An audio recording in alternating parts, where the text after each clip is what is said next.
All right, well, several communities across western Massachusetts are feeling the aftermath of tonight's heavy rain and wind. 22 News reporter Christina Demores joins us live from Chicopee, where all that rain has caused problems tonight for drivers.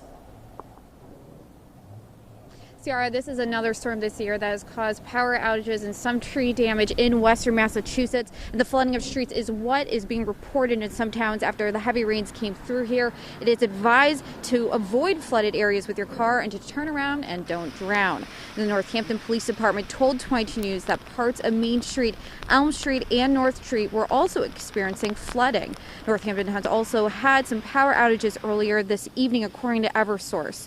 Tree damage from strong winds was seen in Springfield. One viewer sent in some photos of a tree that fell into their backyard of their home on Powell Avenue. Over in Wilbraham, the police department reported several trees down near Boston Road, including Stony Hill Road and Munson Road. In Palmer, the Palmer Police Department confirmed that there was some trees down there as well on Breckenridge Street. According to the MEMA power outage map, over 700 people are currently without power in Palmer. We're also hearing from Massachusetts State Police that multiple cars have crashed on the Mass Pike due to wet roads. Working for you live in Chicopee, Christina Demores, 22 News.